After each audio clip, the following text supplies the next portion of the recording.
Good afternoon, everybody. This is Bonnie Vandermeulen, Training Coordinator for Wisconsin Facets. On behalf of our entire Wisconsin Facets staff, I'd like to thank you for joining us today. Today's webinar is entitled Special Education Legal Updates, and our presenter today is Paul Sherman. Paul has been a school administration consultant at the Wisconsin Department of Public Instruction since 2007. At the DPI, he serves on the Special Education Procedural Compliance Work Group and is a coordinator for the department's pupil non-discrimination programs. Paul holds education degrees and law degrees from the University of Wisconsin at Madison. It's my great pleasure today to introduce to you Paul Sherman. Paul? Thank you, Bonnie.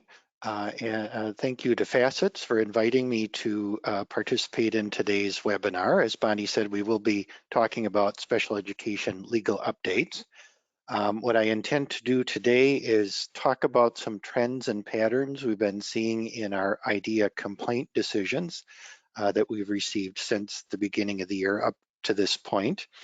I'll also be talking a little bit about the ongoing monitoring that we're doing with school districts in terms of our results-driven accountability, procedural compliance self-assessment. We're in a new cycle this year, and I'd like to alert you to some of the new items that are there. And then I'll be talking just a little bit about some federal guidance that came out from the Office for Civil Rights as well as the Office of Special Education Programs this summer that I think would be useful for school folks and parents and advocates to know about and make use of. So on to the discussion about what we've been seeing in IDEA complaints. We had two IDEA complaints so far this year where bullying was one of the issues raised by the complainants.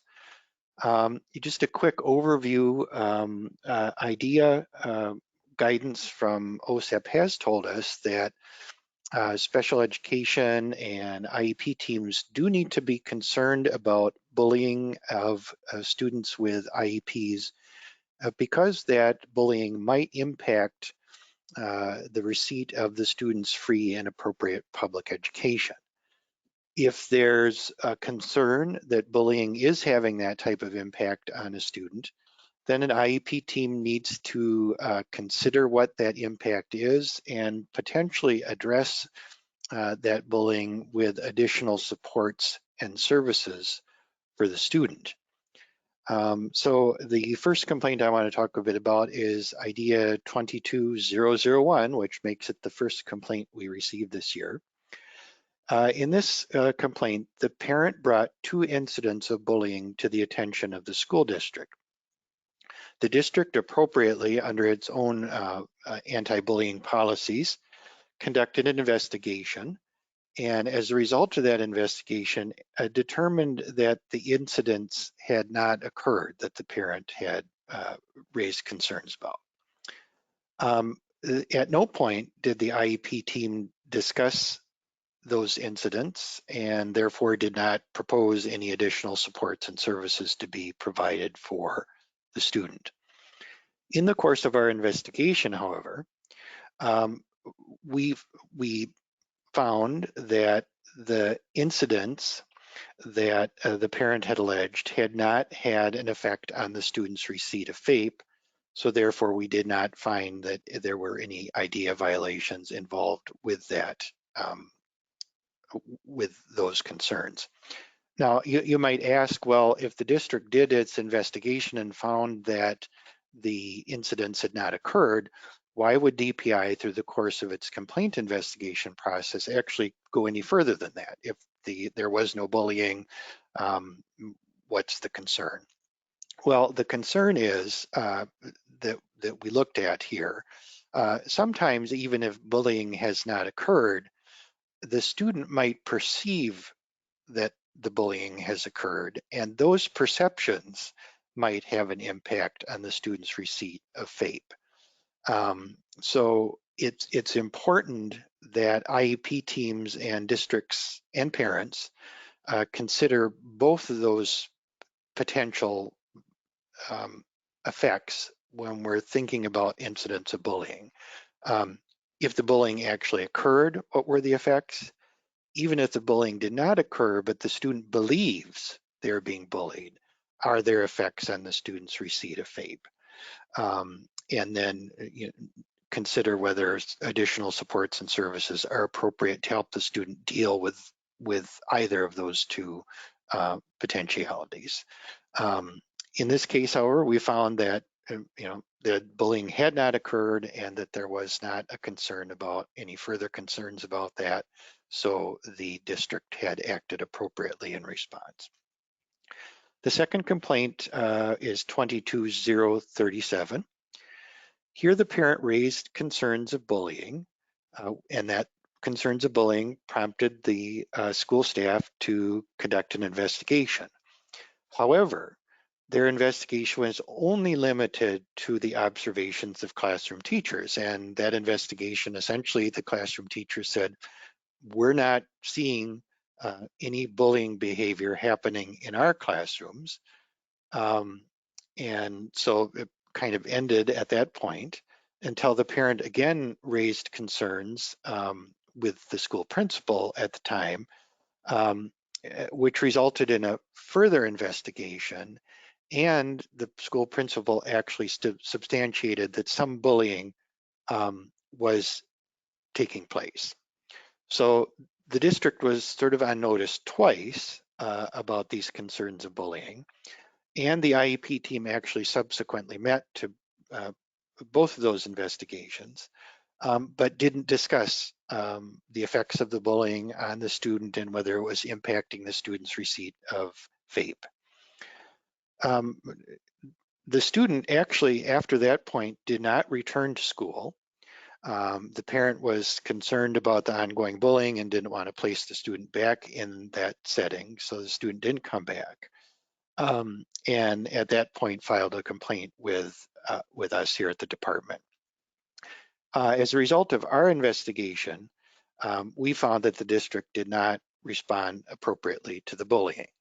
Again, here's a situation where the district did conduct investigations. The first one maybe not as in-depth as it should have been, but the second one certainly sufficient, and the district actually took steps to stop the bullying. They issued consequences to the bullies. But because the IEP team did not discuss the potential impact of the bullying on the receipt of FAPE, we found that the district there was non-compliance there with the IDEA requirements. So there, again, two cases, I think, illustrating that the expectation is that these bullying incidents are addressed not only through the district's anti-bullying policies, but also that IEP teams consider the effects of that bullying and go forward with appropriate supports and services if necessary. Bonnie, I'll pause here quick to see if there are any questions about this topic. No questions at this time, Paul. Okay. Then we'll move on to a second area where we saw a couple of complaints this year, participation in extracurriculars. This is often a topic I think that does not get enough attention from IEP teams, and both of these cases sort of illustrate that, right? We know that FAPE extends to extracurricular activities.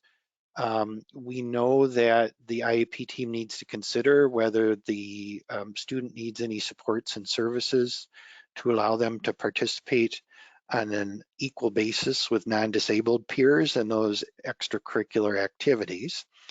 And the two cases I'm going to talk about, one separate issue in the IDEA 22001 and 22013, illustrate where that didn't happen appropriately. All right, in 22001, the IEP indicated that the student required adult support at school while in classes and during school field trips. So in the program summary, that was described as a related or a supplementary aid and service to be provided for the student. The IEP was silent about adult support during other types of extracurricular activities.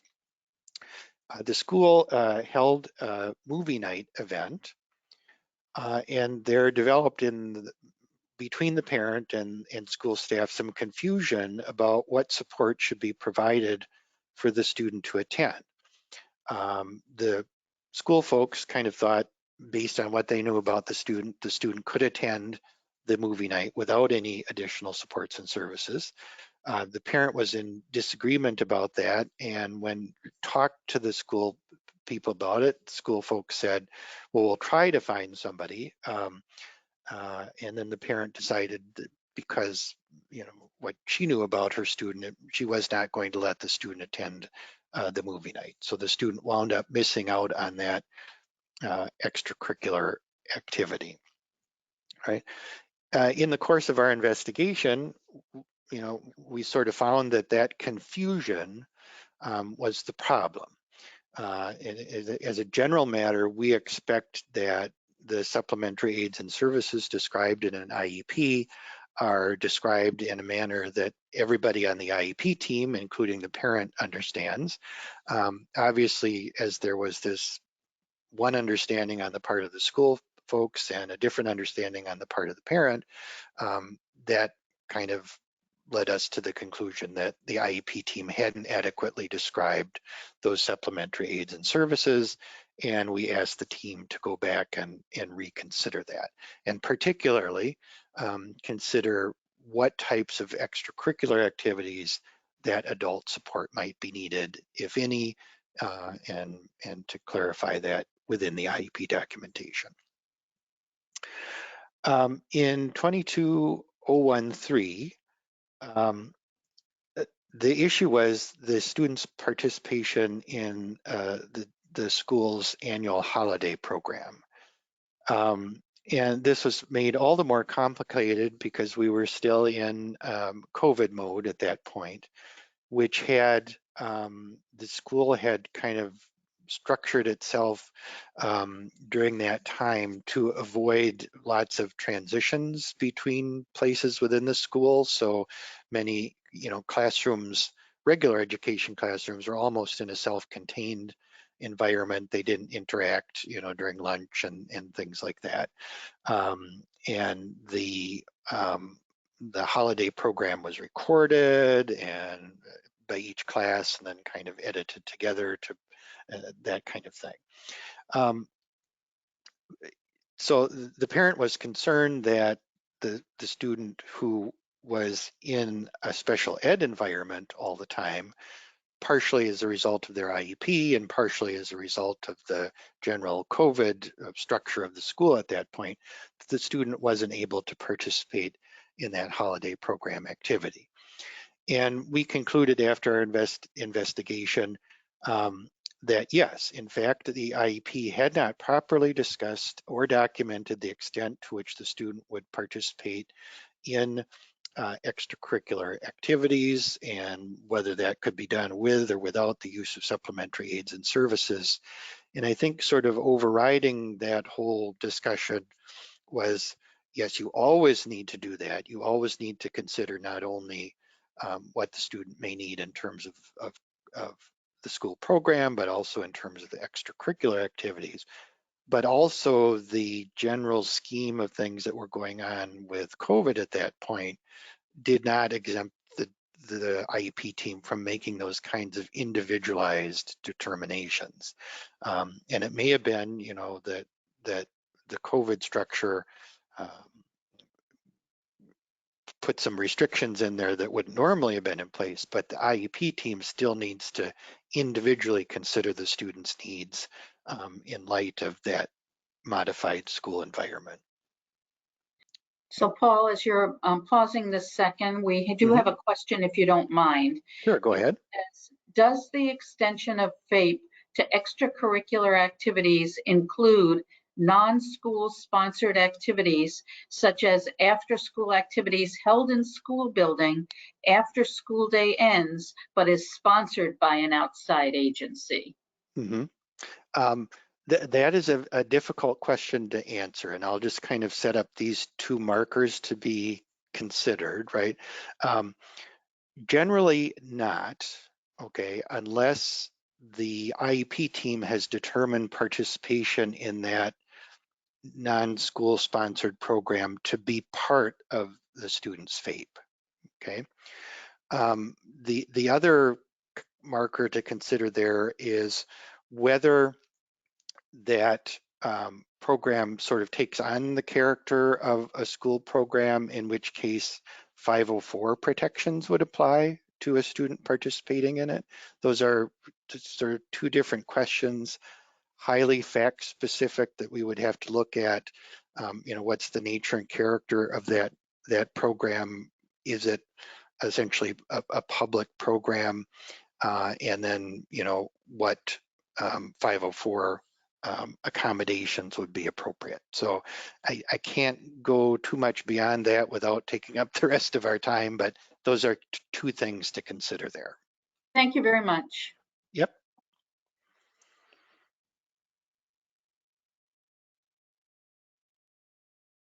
Okay. All right. Manifestation determinations, again, have been a recurring issue that we've seen in complaints this year. As many of you probably know, right, manifestations are due process protection under IDEA for students who are going to experience a disciplinary change of placement as a result of a violation of the Code of Student Conduct. So that disciplinary placement change happens when a student is removed for 10 or more consecutive days, which in Wisconsin, by our school discipline rules, generally means the student is going to be expelled from school. Or if there are 10 cumulative days of removal during a school year, and those days constitute a pattern as determined by the school district. Okay.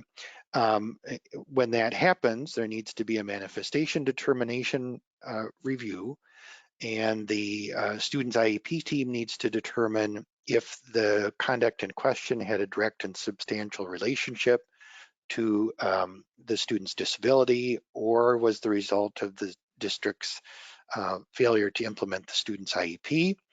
If either of those cases are true, then the student can't be removed from school, and they need to be returned to the placement that their IEP team had determined for them.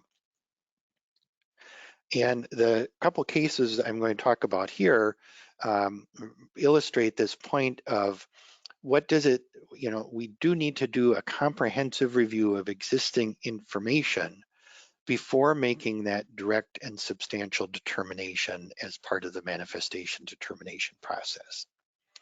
So in 22007, a student was placed in out-of-school suspension, and the district sent the parent a notice of manifestation determination and potential referral for consideration for the expulsion of the student. The letter indicated the reasons for the disciplinary action were cursing at a teacher, chronic disrespect for adults, and threats to a teacher. The team determined the behavior was not a manifestation of the student's disability, citing three factors. First, they said the student was able to direct the inappropriate language towards a specific person. Second, while at times the student says things in a joking manner, staff did not perceive the student to be joking in this case. And third, since the student's IEP does not identify the student as having difficulty understanding social cues or the intent of messages, the student knew their language created a real threat.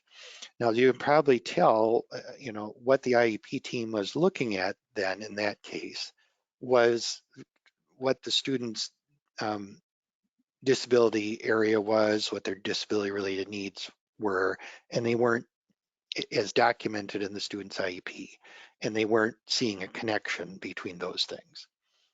However, what we found in the course of the investigation is that those factors that the IEP team considered didn't take into consideration the student's history of distractibility, impulsivity, and physical and verbal aggression, including the use of vulgar language towards staff and students as identified in the student's IEP and other student records.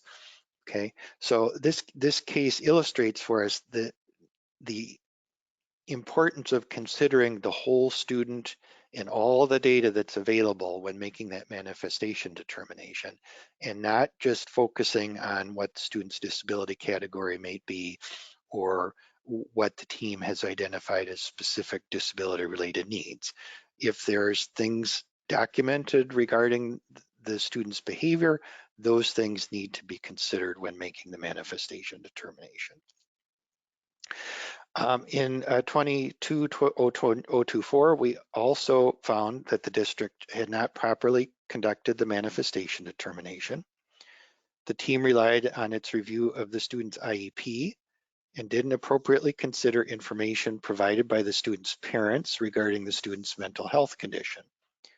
In addition, it was not appropriate for district staff to base its determination on whether the behavior was attributable to the student's identified impairment area of SLD without considering all pertinent information, especially given that the student's IEP had historically identified disability-related behavior issues for the student not typically associated with SLD. Okay, so again, too narrow a focus in that manifestation determination discussion and ignoring evidence not only that was in the IEP existing, but also new evidence that the parent wanted to bring to the discussion and have the IEP team consider. That's all part of the process. It all needs to be considered in the global sense in determining whether there's that direct and substantial relationship. Now, one of the interesting things about this complaint that I like to point out to folks is that once the district got our complaint acknowledgement, they actually took a second look at this issue, which is something we always ask the district to do. And as by way of resolving the issue during the course of the complaint investigation, the district actually subsequently reconducted the manifestation determination, considered all that information they recognized that they had missed on the first go around, determined the conduct in question was a manifestation of the student's disability. They expunged the expulsion from the student's record and returned the student to the placement that the IEP team had determined. So we have, there's more than one way to skin a cat, I guess I would say about that, in that, you know, sometimes the complaint issue is resolved fully through the complaint process. Sometimes there are things going on as a result of the district being alerted to the problem that also go towards resolving the issue in a manner that's you know, compliant with the IDEA requirements. All right. Any questions at this point, Bonnie?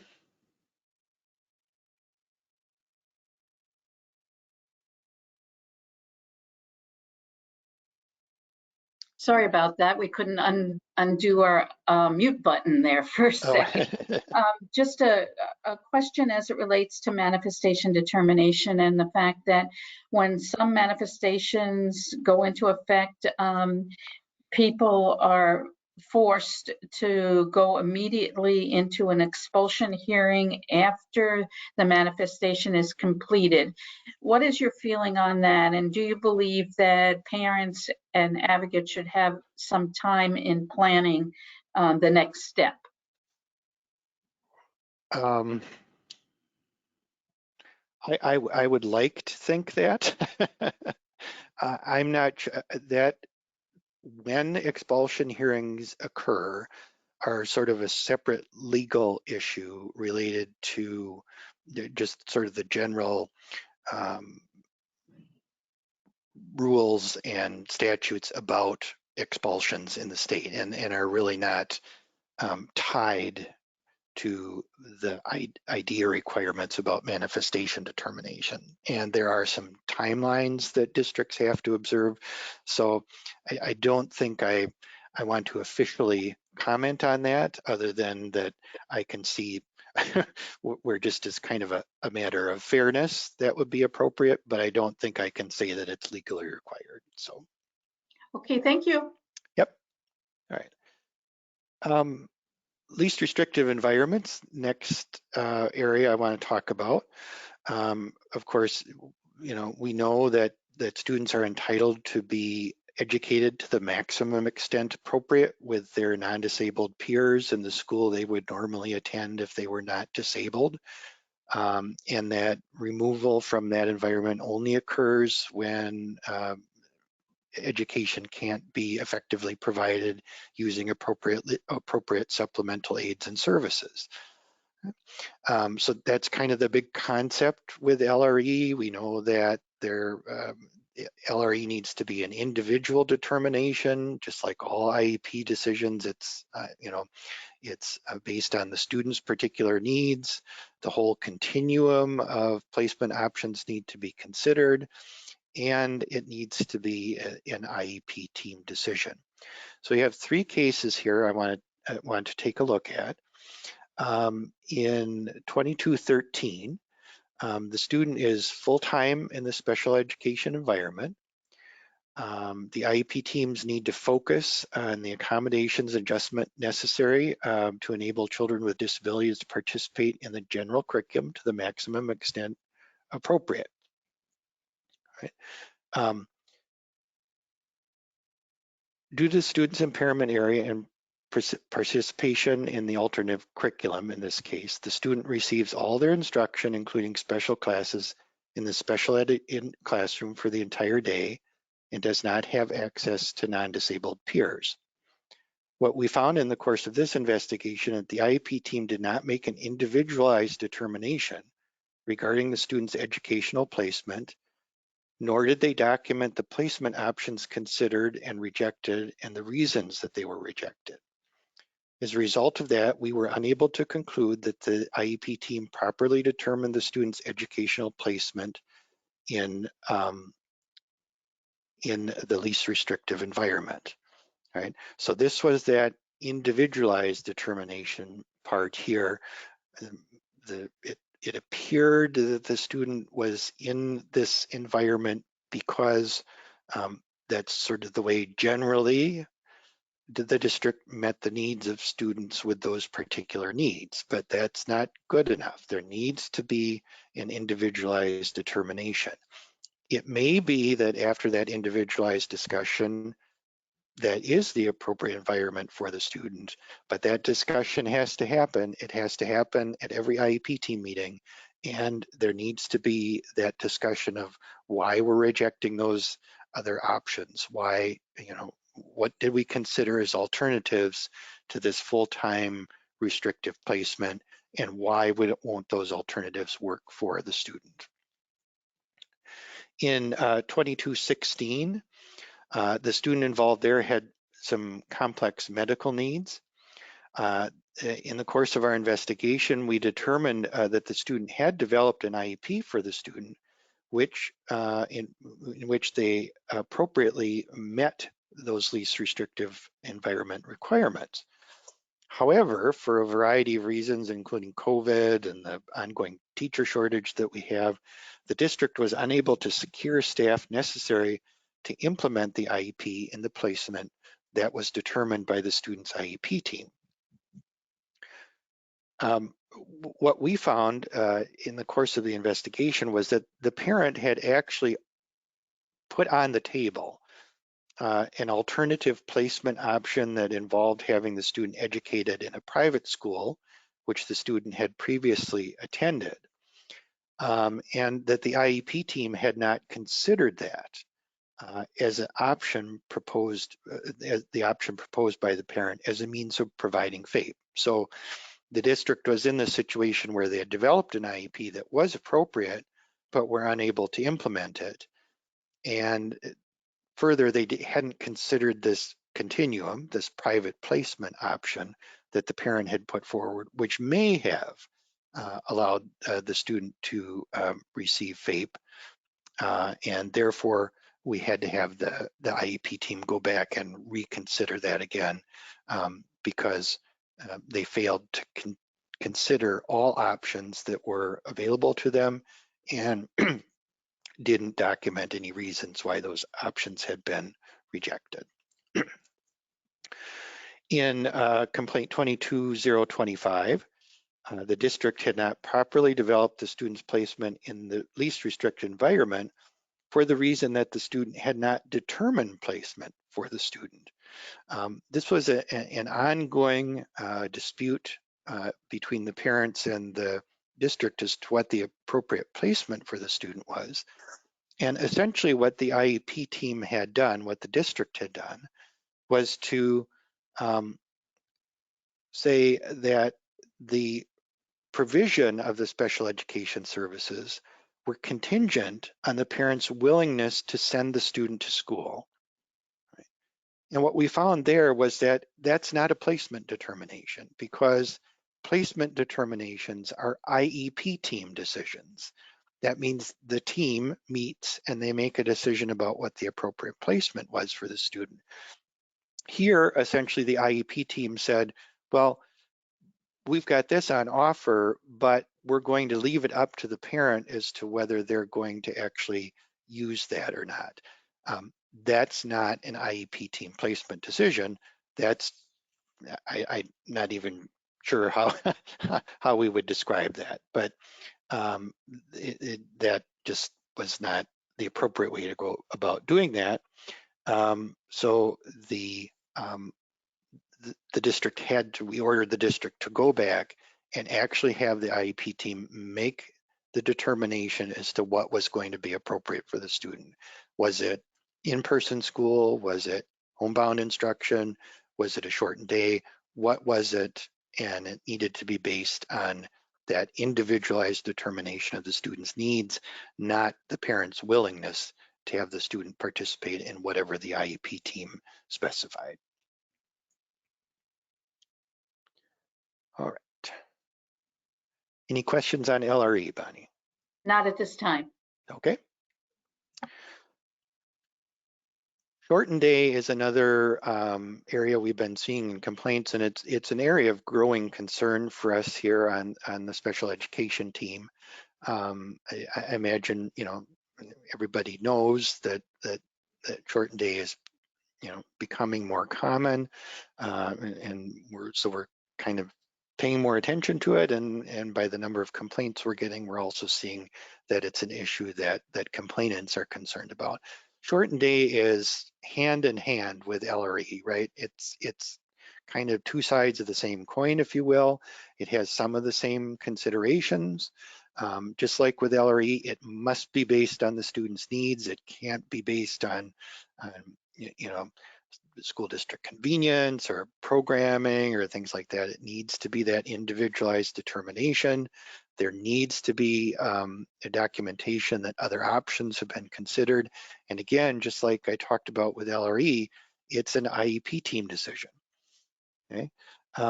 Back to 22016, the team discussed providing the student a limited amount of in-person student services in the student's home through the district's home and hospital program, right? But that option, actually the IEP team rejected that option as the program would not provide sufficient services to meet the student's needs. So there in 2216, the parent raised the issue about shortened day, but the IEP team itself had said, yeah, that's not going to work because we can't provide all the services that the student needs in that shortened amount of time that home and hospital services program operated.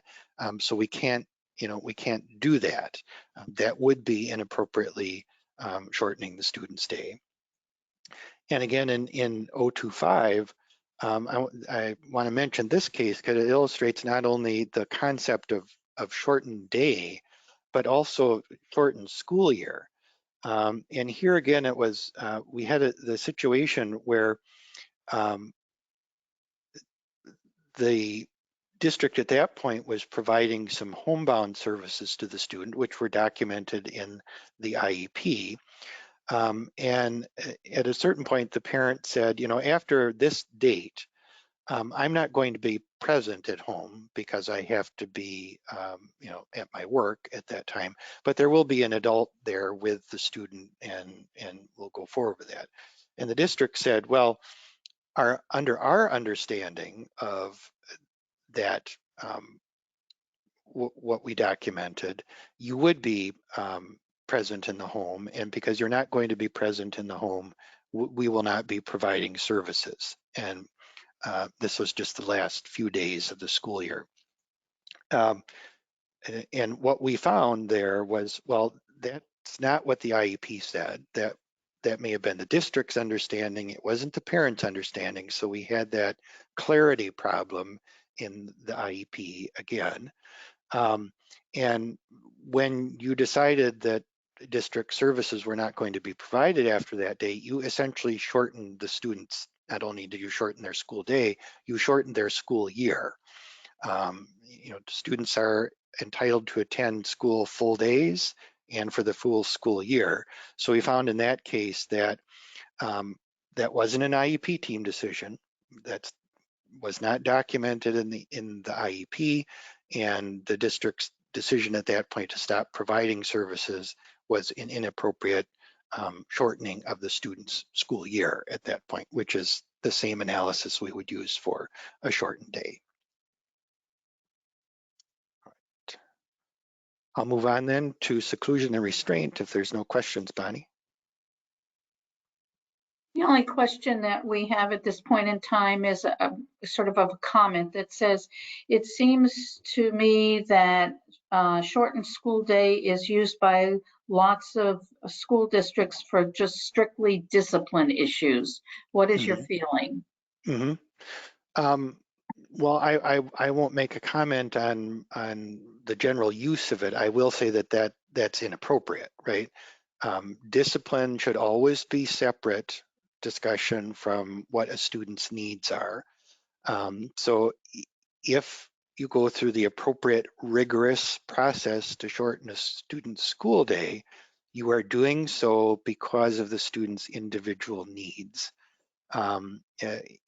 If we were to get a complaint and the facts demonstrated to us that the reason for shortening a student's school day was to impose discipline or ensure the student complied with the student code of conduct, clearly that would be a situation where we would be finding non-compliance.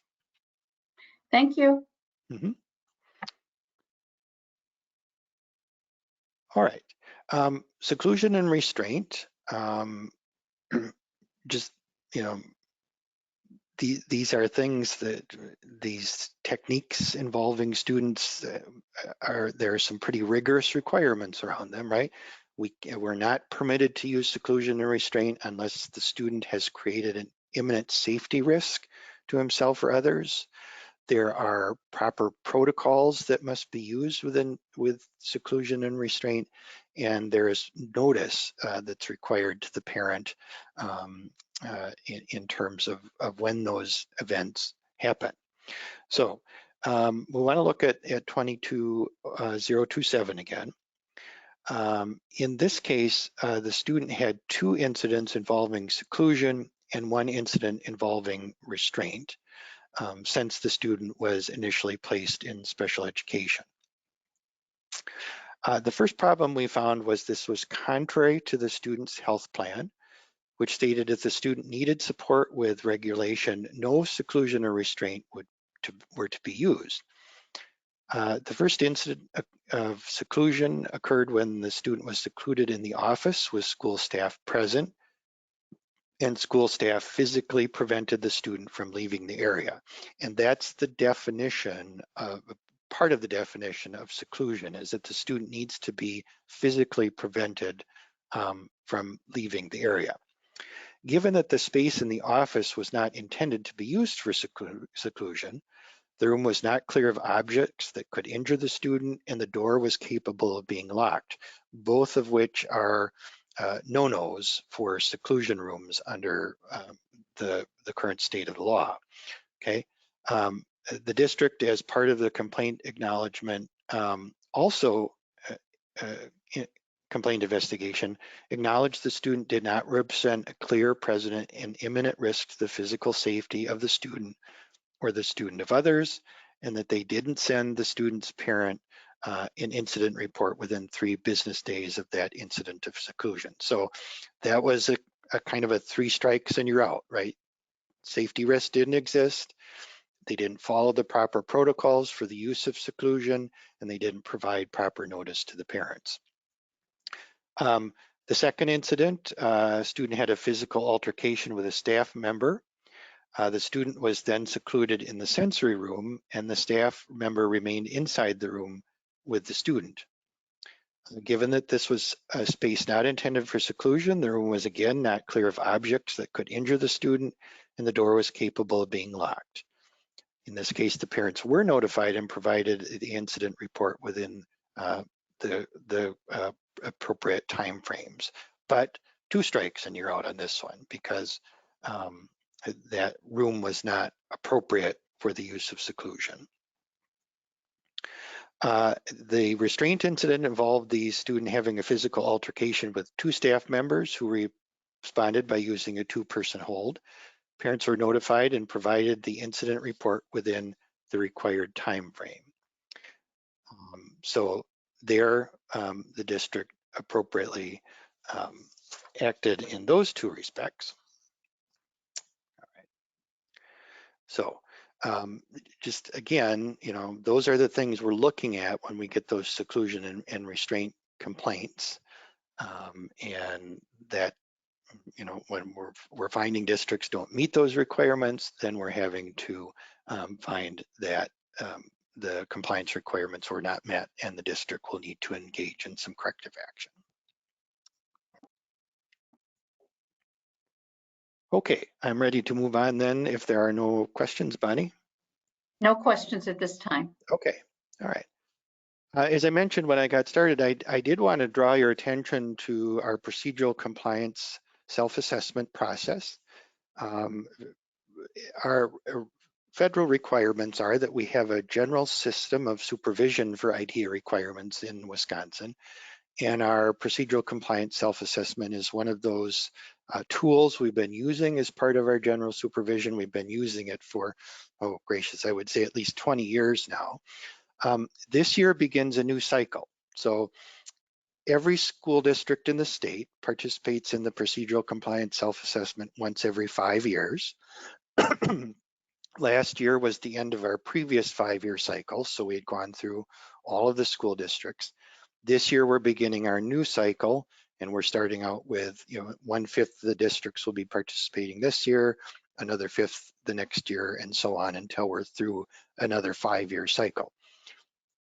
Every 5 years, we review the content of what's in the procedural compliance self-assessment, and based on what we're hearing from the results of the previous self-assessments, what we're hearing from our complaint investigations, our due process investigations, any new guidance that comes out from the federal government, things we hear from council, we make adjustments to what the items are in the self-assessment. This year, we added a new evaluation item and 5 new IEP items. We also added a new area examining the shortened day requirements. And I think you can tell from what I've just talked about why we maybe added those. The evaluation item tries to get at the comprehensive evaluation process that we've been talking about with school districts. The IEP items relate to explaining why full-time participation in the regular education environment is not appropriate, for that less restrictive placements have been considered and rejected for students who are in a more restrictive placement, that prior written notice is provided prior to implementation of an IEP. And I just want to talk briefly here about one thing that I've been hearing from parents quite a bit lately, and it has come up in a few complaint investigations as well. Many of you know that the department has model special education forms, and one of those forms is the M1. And the M1 is used for a district to respond to a request that a parent has been made. And it's actually, some people refer to that as prior written notice, because the district is proposing to do something or not do something. The notice is provided to the M1 is provided to the parent to explain to the parent why they will be doing that or won't be doing that, why are they responding to the parent's request in the way they are. But I want you to understand as well that in the normal course of events, the prior written notice actually is the student's IEP and placement notice, right? So the IEP team has met, it's discussed certain things, it's hopefully appropriately documented the parents' concerns that they expressed at the IEP team meeting, took those concerns into consideration in developing the IEP, and the district then is actually providing prior written notice to the parent of all of that information and those decisions by providing the copy of the IEP and the placement notice prior to the IEP's implementation. So the M1 is appropriate to use in some circumstances, but prior written notice is more than just that M1 form. I guess that was kind of the point I wanted to make there. Okay. We also have a new item in the IEP section about why shortened days, documenting why the shortened day is required, other options considered, and a plan for returning the student to full day instruction as soon as possible. Okay, that's actually what's in that new area, examining the shortened day requirements. There are 3 new items there. You can find out all sorts of things about the procedural compliance self-assessment if you go to that website that I have linked on this slide. It explains how districts go through that process, how they report the results to us, and how they work on correcting things that they found wrong during the course of the procedural compliance self-assessment. If you don't want to use that link, really you can probably just go to the department's website, and in our search box just type in RDA PCSA, which stands for Results Driven Accountability Procedural Compliance Self-Assessment. The other thing I want to point out for you here is that we do recommend that districts, as part of their self-assessment process, establish an ad hoc committee, and that if possible, they involve parents in that ad hoc committee. So there's an opportunity for parents to participate in this process when your district is on cycle to be doing the self-assessment. And if you're interested in that, that's something you might talk with your district special education director about. Role for parents is a little limited, obviously, because the district is reviewing individual student IEPs as part of that procedural compliance self-assessment, and that student confidential information. So parents can't participate in actually reviewing records, but parents can participate in that process by looking at the results and helping the district figure out, what the best way to move forward with those results are. So again, if that sounds interesting to you, and your district is coming up in the next year or so for this process, you might want to contact your special ed director. There is a schedule on that website that shows when your district will be participating in the process. All right. There were some changes to eligibility criteria this year as a result of some administrative code changes that were made. The EBD rule was clarified to be more in alignment with the federal definitions, allow consideration of sudden onset of an emotional behavioral disability, and reinforce the requirement of EBD eligibility that behaviors must occur both in school and at home or the community. The new rule also attempts to use objective observable measures in determining eligibility under the EBD criteria and mandates the use of objective measurements and data. Again, we've got a link here on this slide for you.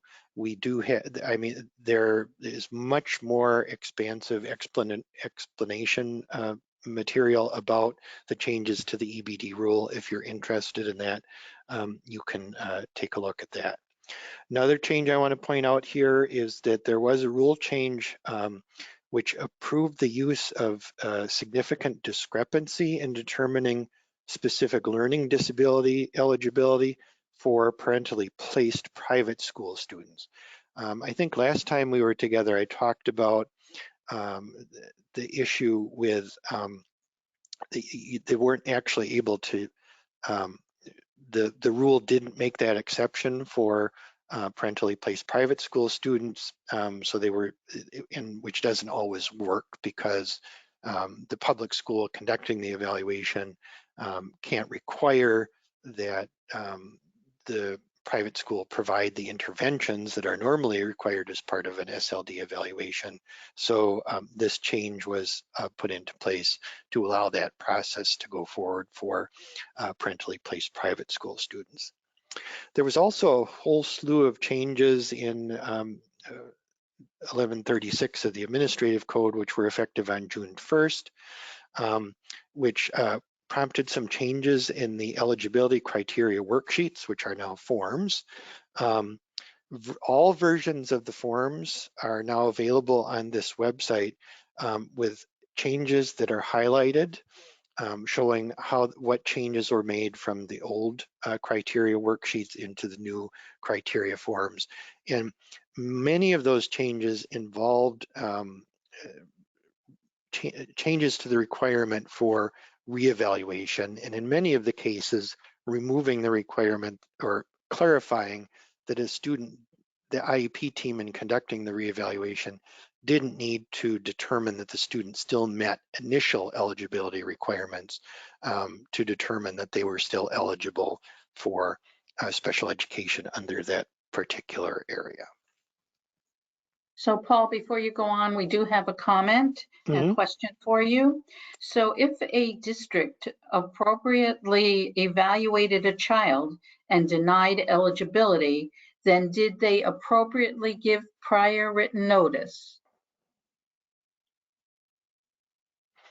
Yes, right. So if the district conducted the evaluation and then, and I'm sorry, Bonnie, was it the student was found not eligible? Correct. Yes, okay. So there would have been no IEP developed, but the provision of the evaluation report and all the supporting documentation that goes along with that would have been the prior written notice that would be required. Thank you. All right. And finally, in the few minutes I have left here, I want to talk about some new federal guidance that came out.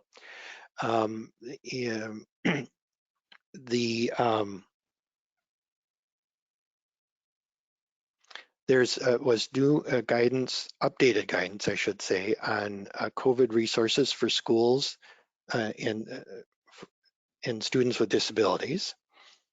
That guidance was interesting to me, and it pointed out that there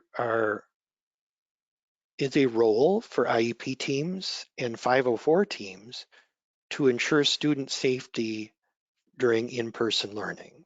Okay, I think this may be becoming a little bit less of a concern, but we still have students who have disability-related needs that make them more susceptible to a possible COVID-19 infection, and the department clearly recognized in this guidance that there is a role for IEP teams and 504 teams in determining whether students in that situation need any additional supports and services to ensure their safety when they're attending in-person learning. So if you have concerns along those lines, this guidance is something I think that you should take a look at. Also emphasized here was, again, ensuring students receive instruction in the least restrictive environment. So again, those students who may have more concerns related to COVID infection can't just be blanket put in isolated environments as a way of protecting them from that infection. There needs to be, again, that individualized determination as to what their appropriate placement is, what supports and services they need, so that they can participate in the least restrictive environment. So Paul, one that's related to what you're talking about now, question is, would you recommend that we continue the contingency plans that we started doing during COVID? Well, I think that's partially a local determination. We don't have any problems with IEP teams continuing to have contingency plans as part of IEPs. So you can move forward with that if you think it's appropriate. If I suppose at some point IEP teams, districts might consider that the prospect of school closures are very remote and that no longer needs to be in a student's IEP. I think that's a local decision as to whether they're going to go forward with that. Recognizing, of course, if you don't have a contingency plan and school does need to be closed for an extended period of time, then that student's IEP is going to need to be revised to reflect appropriate services and placement for them. Thank you. Right. And finally, we had two documents come out in July about school discipline. One focuses on IDEA, and the other focuses on Section 504.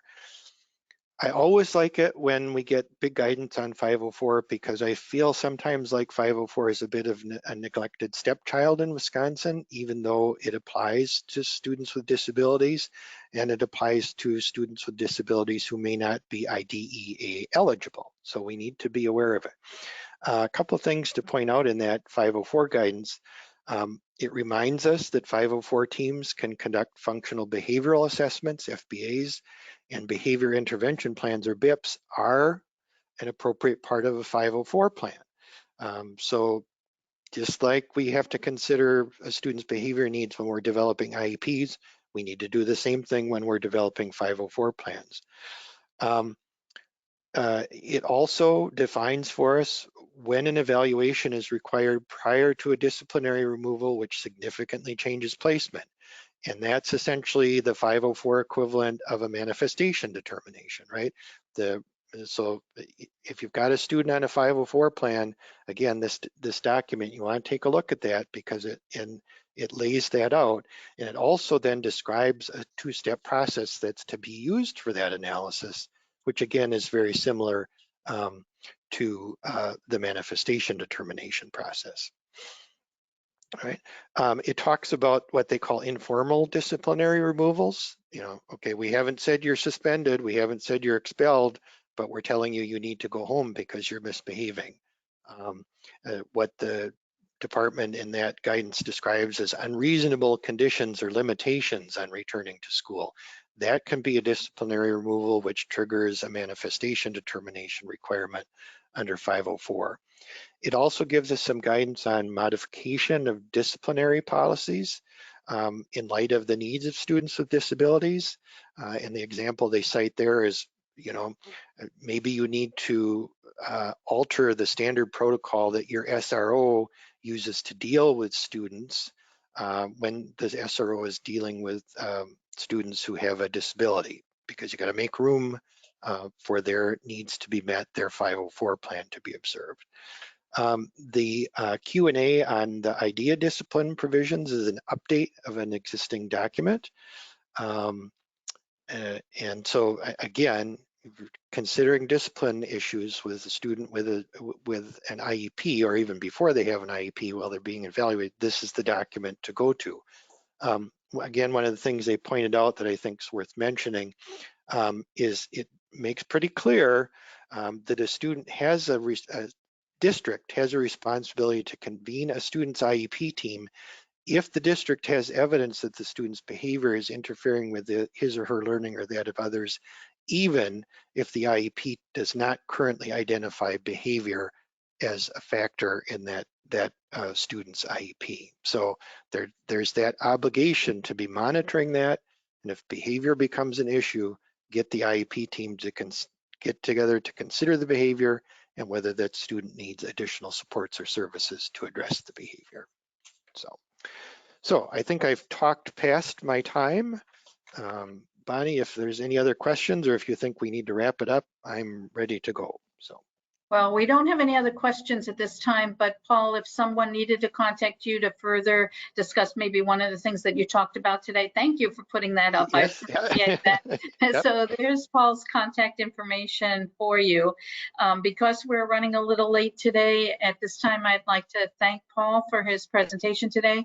It's always wonderful to find out what the updates are as it relates to special education issues in our state, and we really appreciate you, Paul, in providing that information to us. So thank you again. And thank you, everybody, for participating in our webinar today. This will conclude our webinar. We'd like to thank you for joining us. Please be reminded that Wisconsin Facets has over 100 scheduled trainings and webinars for 2022 and now 2023, and they will be up shortly on our website. Please check our website calendar and register for any of the upcoming trainings that may be of interest to you. And please watch for the short evaluation that's coming your way after today's live presentation. Again, thank you, Paul, and thank you all for participating today. Bye-bye, everybody.